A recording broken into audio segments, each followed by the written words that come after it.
The conference room aboard the Galactic Council station hung in the darkness of space like a jewel. Inside, tension filled the air thick enough to cut with a knife. Ambassador Hayes sat at the curved table, her hands folded in front of her. She had been negotiating for 6 months now, and every day felt like pushing a boulder uphill. Across from her, Commander Hal leaned back in his chair. The looked like a cross between a lizard and a bear with dark scales and 4 powerful arms. He was smiling, but it was not a friendly smile. It was the smile of a predator looking at prey. "Ambassador Hayes," Hal said, his voice rumbling through the translation device. "Let us speak plainly. Your species has been requesting membership in the Galactic Federation for half a standard cycle. The answer remains no." Kept her face calm. "Commander, Earth has met every requirement for membership. We have proven our technological capability. We have shown our commitment to peaceful cooperation. What more do you need?" Hal laughed. It was a harsh, grating sound. "Technological capability? Your ships barely qualify as we have seen your vessels. They are held together with chemical reactions and desperate hope."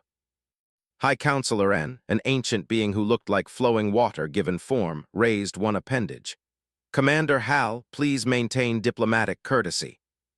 "Courtesy?" Hal stood up, all 4 arms spread wide. "Why should we extend courtesy to primitives? The Empire has reviewed Earth's military capacity. Their weapons are laughable. Chemical propulsion projectile weapons. Chemical propulsion. Do you understand how backward that is?" Felt her jaw tighten, but she kept her voice steady. "Our defensive capabilities are sufficient for our needs." "Defensive capabilities," Hal repeated, his laugh echoing through the chamber. "You do not even have. Every civilized species in the galaxy has electromagnetic mass accelerators. You are still throwing metal with controlled explosions like cavemen throwing rocks." Outside the station, 3 human ships floated in formation. The Valiant, a sleek destroyer, led the small diplomatic convoy. On its bridge, Captain Jake watched the negotiations through a live feed. His crew sat at their stations, quiet and professional, but he could feel their anger. "Captain," Lieutenant Danny Carter said from the weapons station. "Permission to speak freely." "Go ahead, Danny." "That scaled jerk does not know what he is talking about, sir." Jake allowed himself a small smile. "No, he does not, but that is exactly how Command wants it." At the tactical station, a young officer named Kelly looked confused. "Sir, I do not understand. Why do we let them think we are so primitive?" "Because the best weapon is the one your enemy does not know you have." Jake turned back to the negotiation was getting worse. Hal was packing now, his heavy footsteps making the deck plates vibrate. "The Empire proposes a solution. Earth will accept tributary status. You will fall under our protection. We will defend you from external threats. In return, you will provide resources and labor." Stood up so fast her chair scraped backward. "Earth is a sovereign world. We will not accept subjugation." "Subjugation?" Hal stopped packing and turned to face her directly. "We offer protection. Without the Empire's shield, your primitive world is vulnerable to any species with real weapons technology. We can defend ourselves." "With what? Your chemical rockets? Your explosive projectiles?" Hal moved closer to the table. "Ambassador, you seem to misunderstand your position. This is not a negotiation between equals. This is us offering you a chance to survive in a dangerous galaxy." High Counselor and spoke again. "Commander, the Council has not authorized such aggressive terms." "The Council is soft," Hal said. "The Council allows weak species to waste our time with delusions of adequacy. I am offering reality. Ambassador Hayes, you have 72 standard hours to accept our terms." "And if we refuse?" asked. "Then we demonstrate the difference between real military power and whatever it is you call your defense force." Hal tapped a control on his wrist device. "My fleet is in position now." On the Valiant's bridge, alarms started blaring. Jake was on his feet instantly. "Report." 12 contacts, sir," the sensor officer called out. "Dreadnoughts. They just dropped out of faster-than-light travel at the edge of sensor range." "Positions?" "Surrounding us, sir. 3 ships in front, 3 behind, 3 above, 3 below. We are boxed in." Jake felt his stomach drop. 12 dreadnoughts. Each one was 5 times the size of his destroyer. They carried enough firepower to reduce a planet's surface to glass. And they had Earth's tiny diplomatic convoy completely surrounded. "Communications, get me Earth Command. Priority 1. Channel open, sir. This is Captain of the Valiant. Fleet has us surrounded. 12 capital ships. Request instructions. The response took a few seconds. When it came, it was Admiral Peter Collins himself. Captain, do not engage. Repeat, do not engage. Maintain defensive posture only. Sir, they have us 12-1. I am aware of the tactical situation, Captain. Stand down and wait for further orders. Earth command out. Jake clenched his fists. Every instinct he had screamed to power up weapons and prepare for a fight, but orders were orders. Back on the station, Hal was still talking. You see, Ambassador, my fleet surrounds your vessels. They are primitive, they are weak, and they are at my mercy. Looked at the tactical display showing the formation. Her heart was pounding, but she kept her face neutral. This is an act of war. No, Hal said. This is a demonstration. Your ships could not scratch the paint on one of my dreadnoughts. You do not have the technology. You do not have the weapons. You certainly do not have. He laughed again. Humans do not have. High Counselor and stood up, her form shifting with distress. Commander Hal, you exceed your authority. The Council will hear of this aggressive action. The Council will thank me for solving a problem. Hal turned back to 72 hours, Ambassador. Accept tributary status or watch your ships burn. This negotiation is over. He walked out of the conference room, his heavy footsteps fatting down the corridor, stood alone at the table, her mind racing. She tapped her communicator. Hayes to Valiant. Here, Ambassador. Captain, what is your status? Surrounded but holding position, awaiting orders from Earth Command. Looked out the viewport at the distant stars. Earth was out there somewhere, 40 light-years away. Her people. And now they were staring down the barrel of 12 alien warships because they wanted to stand as equals. Stand by, Captain, she said. I have a feeling those orders are coming soon. On the bridge of his flagship Dominion, Hal settled into his command chair. His tactical officer approached. Commander, the human ships are not powering weapons. Of course not, Hal said. They know they are outmatched. They know they have nothing that can threaten us. In 72 hours, they will accept our terms and Earth will belong to the Empire. Emergency meeting room at Earth Defense Command in Geneva was crowded. Admiral Peter Collins stood at the head of the table, looking at the faces of his senior staff. Every person in the room knew what was at stake. Earth had 72 hours to decide between freedom and subjugation. Status report, Collins said. Colonel Martinez pulled up a holographic display. 12 dreadnoughts in a containment formation around our diplomatic convoy. Each dreadnought carries plasma cannons, missile batteries, and energy shields. Standard military doctrine. Our ships, the Valiant, Titan, and Defiant, are maintaining position. No damage. Captain reports his crew is ready but awaiting orders.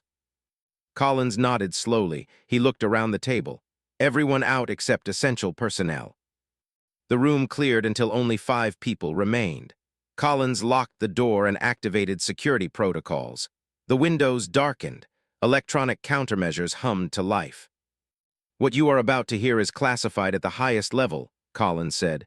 Dr. Rachel, please brief them. A woman in her 40s stood up. She looked tired, like she had not slept in days. She probably had not. Doctor pulled up new data on the holographic display. 7 years ago, she began, I was assigned to Project Thunderbolt. The goal was simple: develop electromagnetic mass acceleration weapons. The officers around the table leaned forward. One of them, Captain Stephen Brooks, spoke up. Sir, I thought development was still theoretical. Power requirements, heat dissipation, the technical challenges. That is what we wanted everyone to think, Doctor said, including the Galactic Federation. Their intelligence services have been very interested in Earth's military capabilities. We fed them false information. We let them think we were primitive. She changed the display. Technical diagrams filled the air. 3 years ago, we had a breakthrough. We adapted fusion reactor technology to power electromagnetic accelerators. The reactors provide enough energy for sustained fire. Heat dissipation was solved using liquid nitrogen cooling systems integrated into the barrel structure. Show them the test footage, Collins said. The hologram changed to video. A sleek weapon mounted on a ship's hull. A countdown, then a flash of blue light and a streak of motion too fast for the eye to follow. The target, a decommissioned satellite, simply exploded. Projectile velocity, .03 times the speed of light, Doctor explained. The tungsten carbide rounds weigh 2 kilograms. At that speed, kinetic energy alone is sufficient to penetrate any known shield technology. Any known shield technology, Brooks repeated. You mean their energy shields will not stop a solid projectile? Correct. Galactic military doctrine evolved around energy weapons. Plasma cannons, laser batteries, particle beams. Their shields disperse energy. But a physical object moving at relativistic speeds, the physics are different.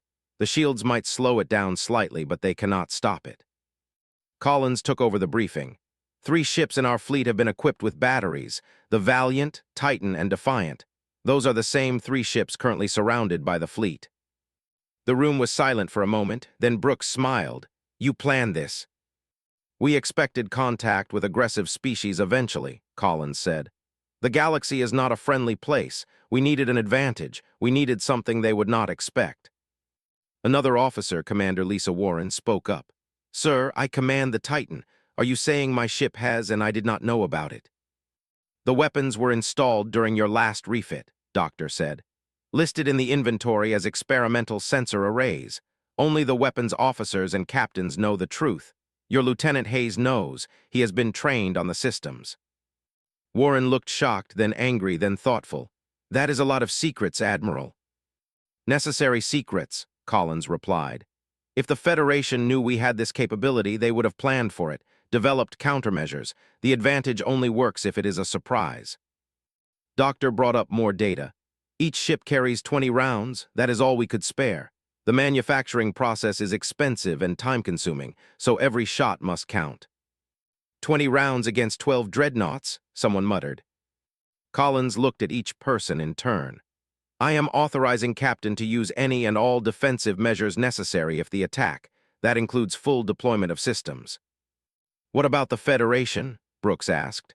Once we use this technology, the secret is out. Then the secret is out, Collins said. I would rather reveal our capabilities than lose our sovereignty or our people. Back on the Valiant, Jake sat in his ready room reading the encrypted message that had just come through. He read it twice to make sure he understood. Then he called Lieutenant Danny Carter to his office. Close the door, Jake said. Danny sat down looking nervous. Sir. Danny, you have been my weapons officer for 3 years. You are good at your job. You are discreet. And you have kept the secret of what our ship really carries. Danny relaxed slightly. Sir. Yes, in approximately 70 hours we may need to use them. I need to know, are you ready? Sir, I have run simulations every week for 2 years. I can put a round through a target the size of a coin at 10,000 kilometers. The targets will be bigger, Jake said, and they will be shooting back. Then I will shoot first, sir. Jake smiled. It was not a happy smile. It was the smile of a man preparing for violence. Good. Run final diagnostics on all systems, check and recheck everything. When this starts, we will not get a second chance. On the station, Ambassador Hayes was not sleeping. She sat in her quarters looking at pictures of Earth on her tablet. Her daughter was down there. Billions of people who had no idea their freedom hung in the balance. Her communicator buzzed. It was High Counselor N. Ambassador Hayes, may I speak with you privately? Of course, Counselor. They met in a small observation lounge. Anne's flowing form seemed agitated. I must apologize for Commander Hal's behavior, Anne said. The Council did not authorize military threats. But you did not stop him either, pointed out. The Empire is powerful. The Council must balance many interests. But I want you to know that not all species view humanity as primitive. That is comforting, Counselor, but it does not change our situation. Anne was quiet for a moment. May I ask you something? Your ships, are they truly as limited as the intelligence reports suggest? Looked at the alien carefully. This was a test. She could lie, but what was the point? In a few days, the truth would be obvious one way or another. Counselor, humanity learned a long time ago that survival sometimes requires deception. We learned that showing all your strength too early can be a mistake. Anne's form rippled in what might have been understanding. I see. Then perhaps Commander Hal is in for a surprise. Perhaps, said, or perhaps we really are as primitive as he thinks. I guess we will find out soon. On the flagship Dominion, Hal was celebrating. He had opened bottles of strong drink and gathered his senior officers. To another successful campaign, he said, raising his glass. In 3 days, Earth belongs to us. Their resources will fuel our expansion. Their people will serve our empire. Sub-Commander, his tactical officer, looked less certain. Commander, the human ships have not powered down. They maintain combat readiness. So what? Hal drained his glass. Combat readiness means nothing when you have no weapons worth mentioning. Let them sit at alert status. Let them waste energy and tire their crews. It changes nothing. Still, perhaps we should maintain caution. Hal slammed his glass down. Caution? We have reviewed their entire military database. Chemical propulsion, explosive projectiles, primitive fusion reactors. They are centuries behind us. What could they possibly have that threatens the Empire? Did not answer, but he thought about the human ships sitting so calm and ready in the middle of a hostile fleet. He thought about how they had not begged for mercy or tried to run. They just waited. That worried him. Back on Earth, Doctor stood in the weapons lab looking at a single round. It was smaller than she expected when she first started this project. Just a metal cylinder about the length of her forearm. Such a simple thing. Just tungsten and carbide carefully shaped and balanced.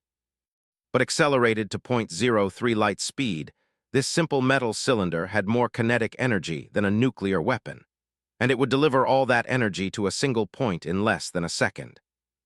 Doctor, her assistant, stood in the doorway. The Admiral wants an update. Tell him the weapons are ready, she said. Tell him to give them hell. 20 hours had passed. Commander Hal was done waiting. He sat in his command chair aboard the Dominion and looked at the countdown timer he had displayed on every screen in the fleet. 52 hours remaining until his deadline. But Hal was not a patient being, and he wanted to send a message. Tactical, he said. Target the human destroyer, the one called Valiant. Fire a warning shot across their bow. Sub-Commander hesitated. Sir, should we not wait for their response to the ultimatum? I am tired of waiting. Fire. On the Valiant's bridge, alarms shrieked. Weapons fire, the sensor officer shouted. Plasma cannon from the lead Dreadnought. Jake was already moving. Evasive maneuvers, shields to maximum. The Valiant rolled left and down. The plasma bolt missed by 200 meters, close enough that their shields flared as energy splashed across them. Close enough to be a clear threat. Damage? Jake asked. No hits, sir, but that was close. Jake's jaw tightened. He opened a channel to the other human ships. Titan, Defiant, this is Valiant Actual. Stand by for combat operations. Titan copies, Commander Lisa Warren responded. Defiant ready, came the reply from the third ship. Jake switched channels. Ambassador Hayes, you need to get off that station now. On the station was already moving. She grabbed her emergency kit and headed for the docking port where Earth's shuttle waited. High Counselor and appeared in the corridor. Ambassador, please use our emergency transports. They are faster. Thank you, Counselor. Made it to the transport just as another plasma bolt fired from the fleet. This one came closer. The Valiant's shields held, but barely. Jake pulled up his weapons display. The system showed green across the board. Loaded, charged, ready. He had trained for this moment, hoped he would never need to use it, but here it was. Communications, send a message to the flagship. Tell them they have fired on Earth vessels without provocation. Tell them to stand down immediately or we will defend ourselves. The reply came back quickly. Hal's voice filled the bridge. Defend yourselves? With what, Captain? Your primitive weapons? You have nothing that can threaten us. Stand down and accept our terms. Jake took a deep breath. He thought about his crew. He thought about Earth. He thought about every human who would be enslaved if he failed here.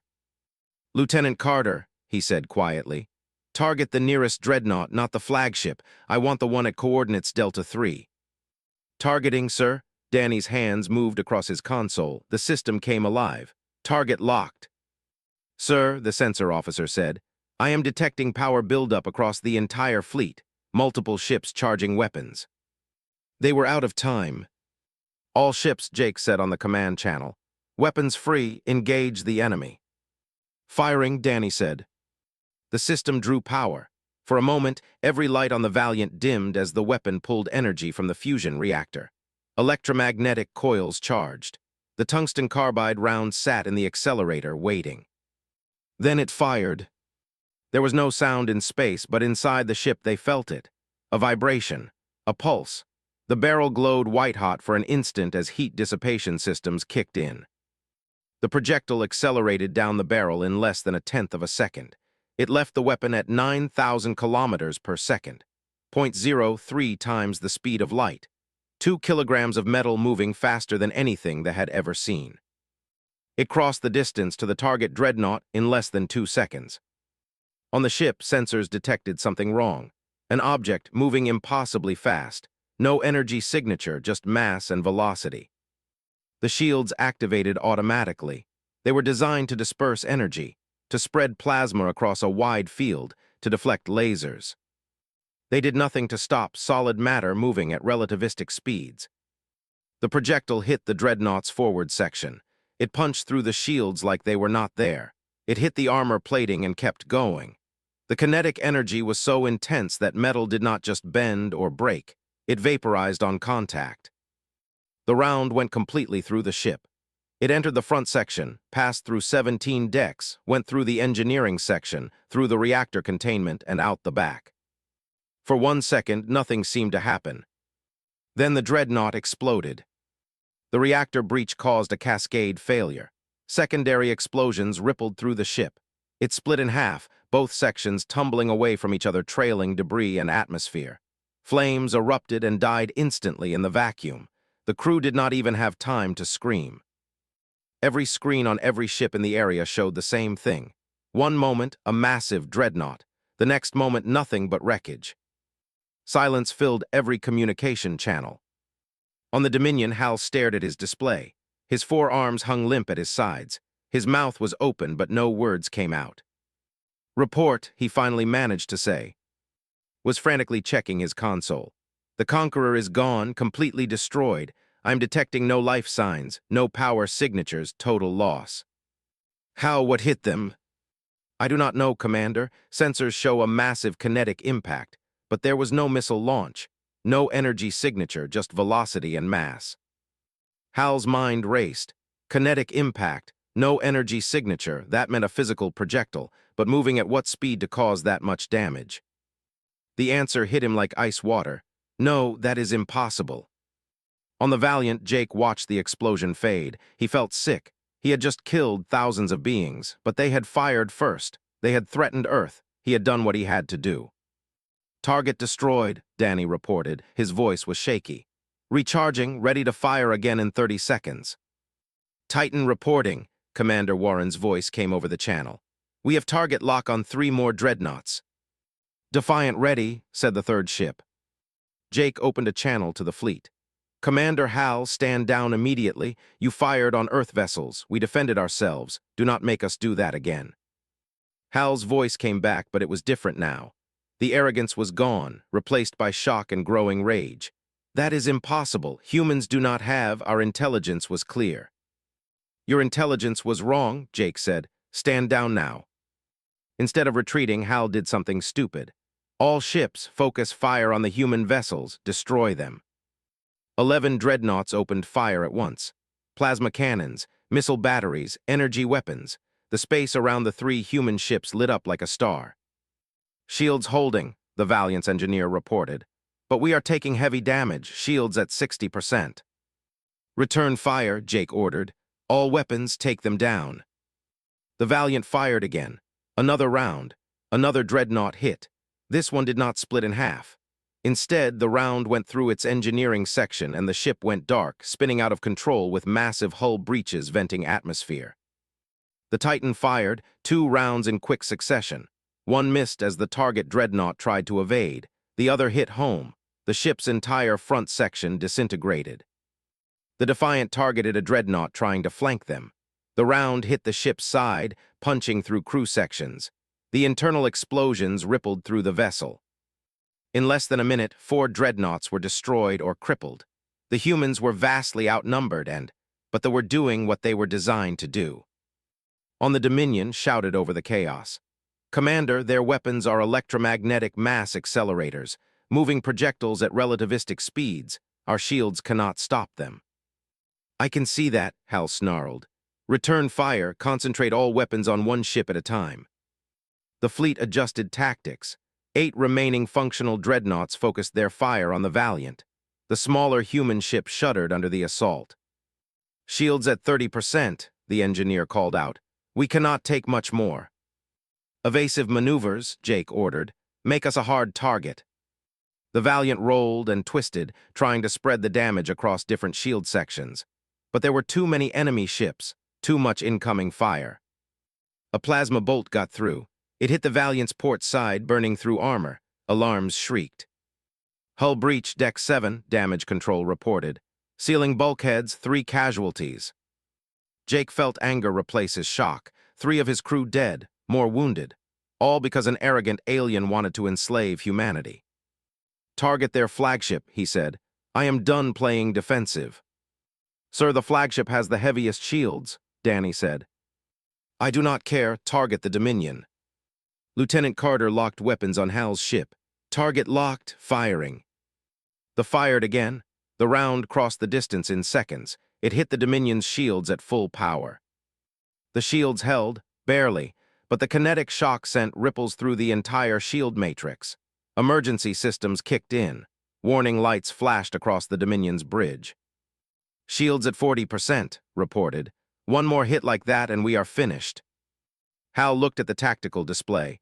4 dreadnoughts gone, 3 more heavily damaged, and the humans were still fighting, still dangerous. For the first time, Hal understood. He had made a terrible mistake. "All ships," he said slowly, "prepare for ramming attack. If we cannot shoot them down, we will crush them with our mass." On the Valiant, sensors detected the ships changing course. They were accelerating. The dreadnoughts accelerated toward the human ships like massive hammers. Each one was 5 times larger than the Valiant. If they connected, the impact would tear the smaller vessels apart. Shields or no shields, mass was mass. Jake had seconds to make a decision. His ship was damaged. His shields were weak, and 8 enemy vessels were bearing down on his position. "All ships split formation," he ordered. "Make them chase us. Do not let them group together." The 3 human ships scattered. The Valiant dove, the Titan climbed, and the Defiant rolled to port. The dreadnoughts tried to adjust, but their larger size meant slower maneuverability. They could not turn as fast as the smaller Earth vessels.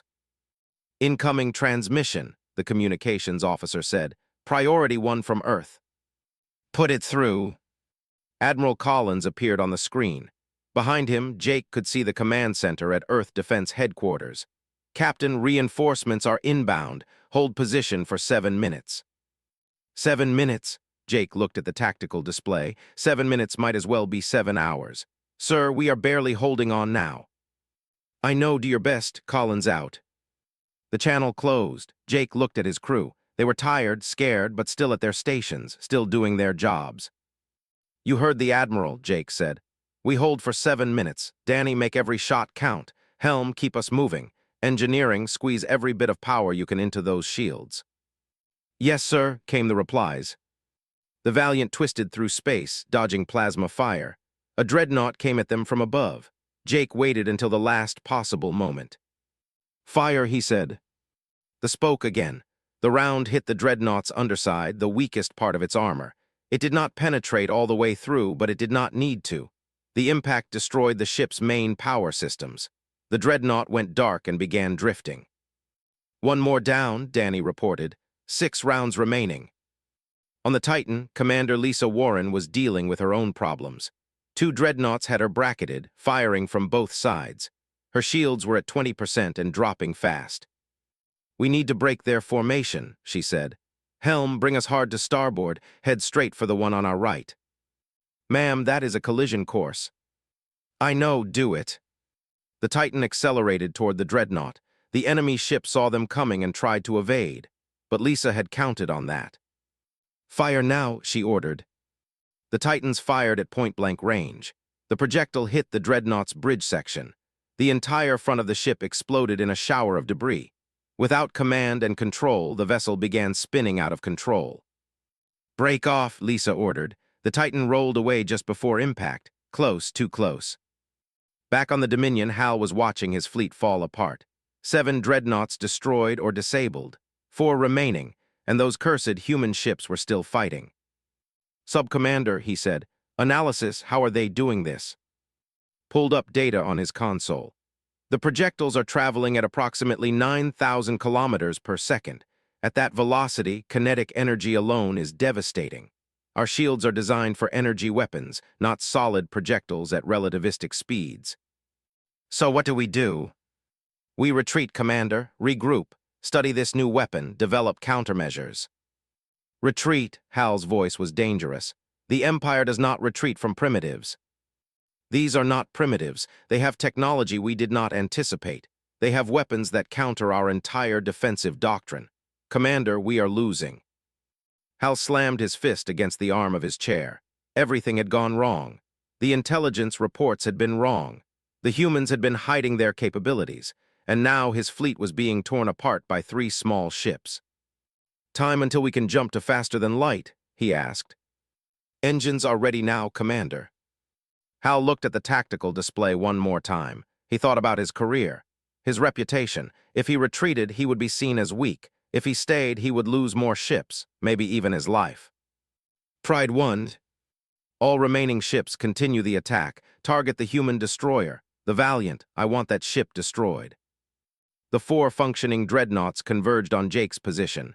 Plasma cannons fired, missiles launched. Energy weapons lit up space. Shields failing, the engineer shouted. We are taking hits across all sections. Evasive, Jake ordered, but there was nowhere to go. That had him boxed in. A plasma bolt got through. It hit the Valiant's engine section. The ship shuddered, lights flickered. Main engines offline, engineering reported. We are drifting. This was it. Without engines, they were a sitting target. Jake looked at his crew. They looked back at him. Nobody said anything. They all knew what this meant. Then space itself seemed to tear open. 5 new ships dropped out of faster-than-light travel. Earth Defense Force vessels, fresh, undamaged, and all equipped with. This is Captain Stephen Brooks of the Earth Defense Ship Pathfinder. We have the situation, Valiant. All ships engage the enemy. Jake felt relief wash over him like cold water. Titan, Defiant, concentrate fire with the reinforcements. Let us finish this. The 5 new ships spread out in perfect formation. They had been drilling for this, training for this exact scenario, and now they showed what Earth's military could do when prepared. The Pathfinder fired, 2 rounds in quick succession. Both hit a dreadnought. The ship broke apart like a toy. The Defender targeted another dreadnought. The round hit its reactor section. The resulting explosion lit up space like a small sun. The fleet was down to 2 functional dreadnoughts. One tried to run. It began charging its faster-than-light engines. The Liberator fired. The round hit the fleeing ship's engine section. It exploded before it could jump away. That left only the Dominion. Hal looked at his tactical display. His entire fleet was gone. 12 dreadnoughts had become 1, and 8 human ships were surrounding him. This is Captain of the Valiant, Jake's voice came over the communications channel. Commander Hal, surrender your ship immediately. Power down all weapons. This is your only warning. Hal looked around his bridge. His officers were staring at him, waiting for orders, but what orders could he give? If he fought, he would die. His entire crew would die. Never, Hal said. The Empire does not surrender. Then you die, Jake said simply. 8 human ships locked weapons on the Dominion. 8 charged and ready. Wait, said. He stood up and looked at Hal. Commander, with respect, you have lost. Your pride is not worth the lives of 3,000 crew members. Sit down, Sub-Commander. No, sir. I am relieving you of command under authority of Military Code Section 12. You are unfit to continue. Hal lunged at with all 4 arms, but his officers were faster. They grabbed him and pulled him back. After a moment of struggle, Hal stopped fighting. He knew it was over. Moved to the command chair. He opened a channel to the human ships. This is Sub-Commander, now in command of the Dominion. We surrender, powering down all weapons. On the Valiant, Jake watched the flagship's weapons go dark. He let out a breath he did not know he had been holding. Confirm surrender, he said to his tactical officer. Confirmed, sir. All weapons are offline. Jake opened a channel to all Earth ships. This is, maintain weapons lock but hold fire. The battle is over. Around the debris field that had been a fleet, the 8 human ships held position. Damaged but victorious. Outnumbered but unbeaten. On Earth, billions of people watched the live feed. In command centers, in homes, on screens everywhere, humanity saw what had happened. They saw their ships face impossible odds. They saw the fire for the first time in combat. They saw victory. In a news studio in New York, anchor Julia Martinez spoke into the camera. "This is a historic moment. Earth's military has defeated a superior force through technological advantage and tactical excellence. The question now is, what happens next?" That same question was being asked in the Galactic Council chambers. The emergency session was in full session. Representatives from dozens of species filled the room.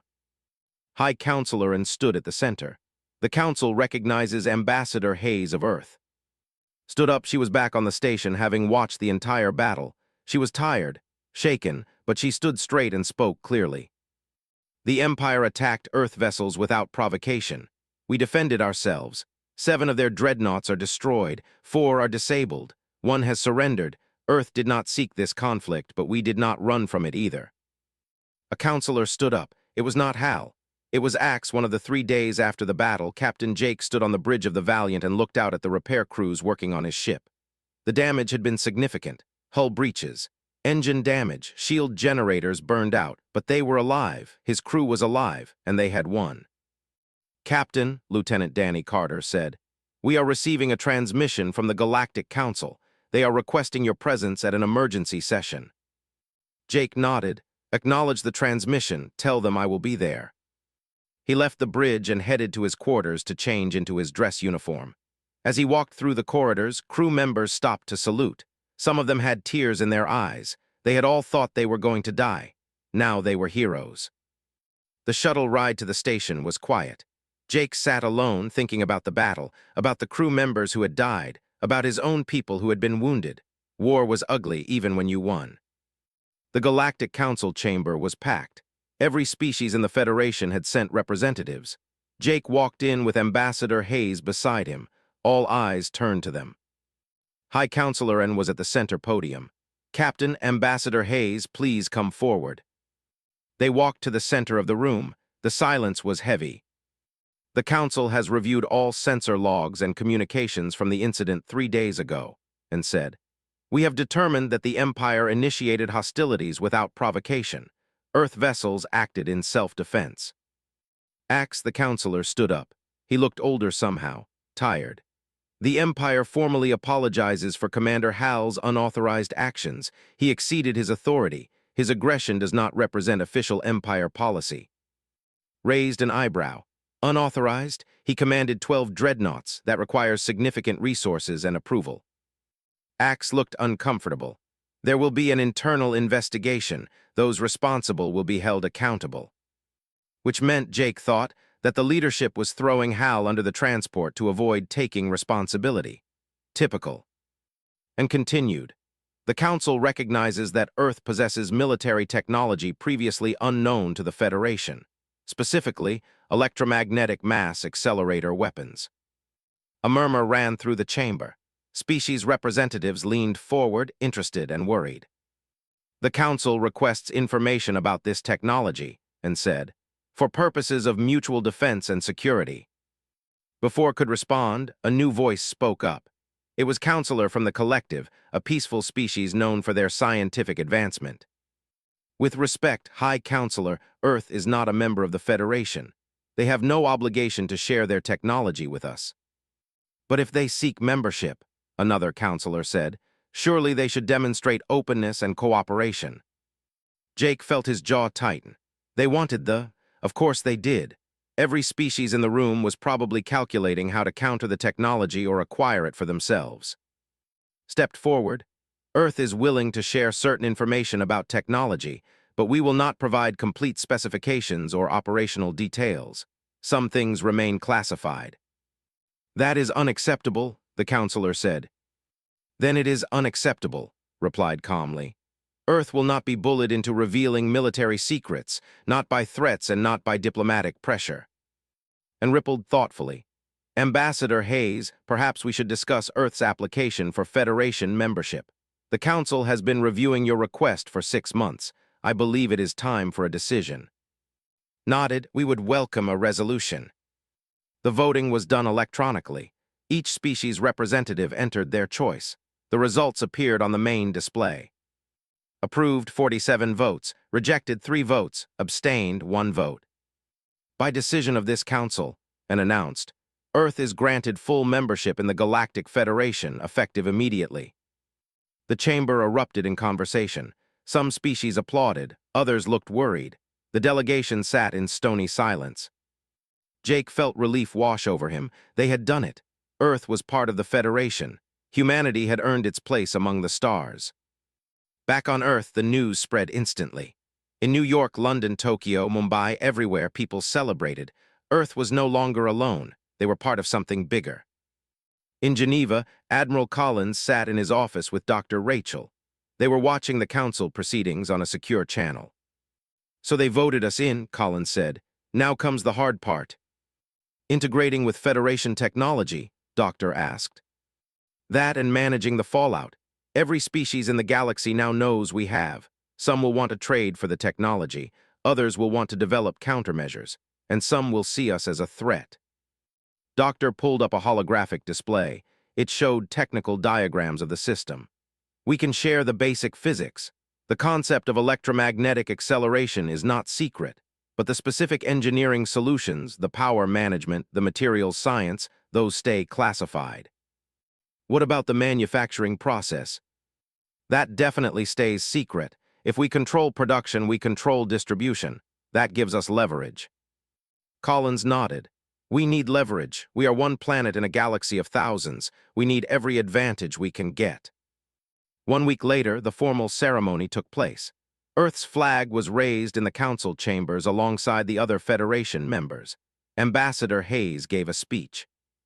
"Humanity comes to the stars not as conquerors but as partners," she said. "We bring our strengths and acknowledge our weaknesses. We offer friendship to those who treat us with respect. But we also promise this: Earth will never again be threatened into submission. We will defend ourselves, we will protect our sovereignty, and we will stand with those who stand with us." The applause was polite but cautious. Earth had proven itself dangerous. That made other species nervous. After the ceremony, met privately with High Counselor N. "You understand the position you have placed yourselves in," and said. "You are now seen as a military power. Some species will approach you seeking alliances. Others will see you as rivals." "We understand," said, "but we will not apologize for defending ourselves." "I am not asking you to apologize. I am warning you. The galaxy is more complicated than you realize. There are old conflicts, ancient grudges, complex alliances. Earth is now part of that web." Sat down, "What do you suggest?" "Be careful, be strategic. Do not make enemies unnecessarily, but also do not show weakness. You have proven you can fight, now prove you can also work with others." "We will do our best." An's form shifted in what might have been a smile. "I believe you will. Your species is young but adaptable. That may be your greatest strength." On the Valiant, now fully repaired and docked at Earth's orbital station, Jake held a memorial service for the 3 crew members who had died in the battle. Their names were added to a plaque in the ship's main corridor. Lieutenant Danny Carter stood beside him. "Do you think it was worth it, sir? 3 dead, 27 wounded, for membership in a federation that still does not fully trust us." Jake looked at the names on the plaque. "They died defending Earth's freedom. That is always worth it. But now we have to deal with galactic politics, trade disputes, diplomatic incidents, all the complicated mess that comes with being part of a larger community." "Yes," Jake agreed, "but we deal with it as free people, not as subjects or tributaries. That is what they died for." Danny was quiet for a moment. Then he said, "Commander Hal was right about one thing." "What is that?" "We did not have, not officially, not publicly. We had them in secret, and that secret saved us." Jake smiled slightly. "The galaxy thought we were primitive. They thought they knew everything about us. They were wrong. Will we keep developing new weapons, new technologies? Of course, the Federation knows about now. Someone will eventually figure out how to counter them. We need to stay ahead, always developing, always improving." "That sounds exhausting." "It is, but it is also survival." 3 months after the battle, Dr. Rachel stood in front of a university auditorium full of students. She had been invited to give a lecture about the project. Most of the technical details were still classified, but she could talk about the general principles.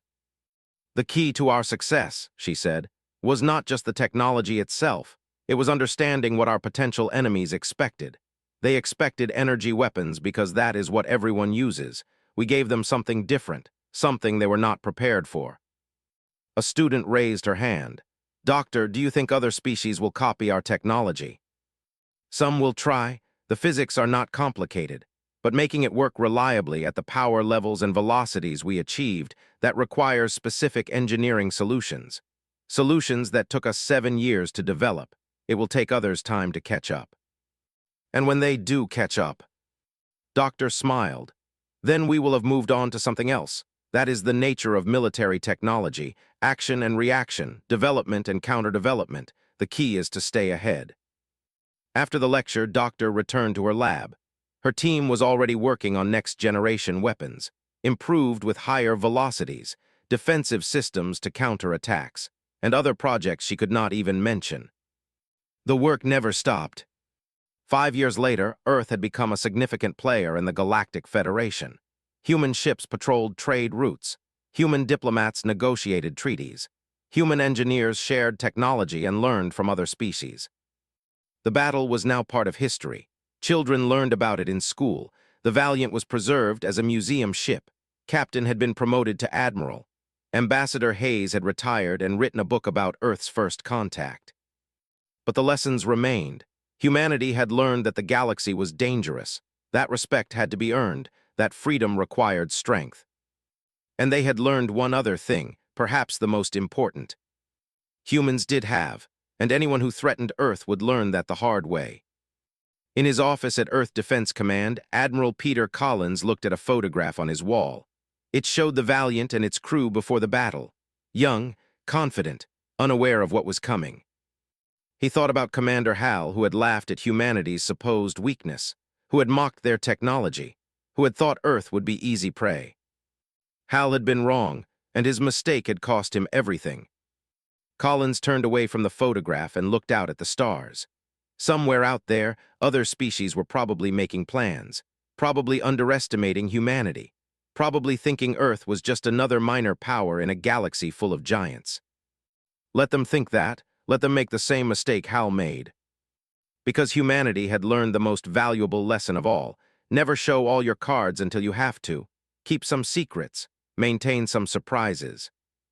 And when someone threatens your home, your freedom, your people, you show them exactly why that was a terrible mistake. Admiral Collins smiled and returned to his work. There were new weapons to develop, new technologies to test, new secrets to keep.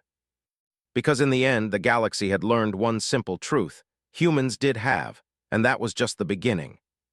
Representatives. The Council must condemn Earth's use of secret weapons development. They deliberately hid their military capabilities. We hid nothing, replied. We simply chose not to advertise our defensive technology. If the Empire had not attacked us, you would still not know about our. And rippled in what might have been agreement. Ambassador Hayes is correct. Earth violated no treaty or agreement. They merely protected themselves from a hostile force. The debate continued, but could see the truth in the eyes of the various species representatives. They were afraid, not of Earth being primitive. They were afraid of Earth being dangerous. And that, she realized, was exactly what humanity needed. Not to be loved, not to be, but to be respected. To be feared just enough that nobody would try to enslave them again. Eyeing straight at the human vessels. They are going to ram us, the tactical officer said. Jake looked at his weapons display, that was almost ready to fire again, but they only had a few rounds left, and there were still 8 enemy ships that could fight. This was not over, not even close. The assistant left. Doctor kept looking at the round. 7 years of work, 7 years of secrets, 7 years of preparation for this exact moment. Humans do not have, she said quietly to herself. Then she smiled. It was not a nice smile. Yeah, keep thinking that. He looked at the small human ships on his display screen and smiled. Primitives. They were all the same. Show them real power and they folded like paper. It was always this way. It would always be this way. Hal had no idea how wrong he was.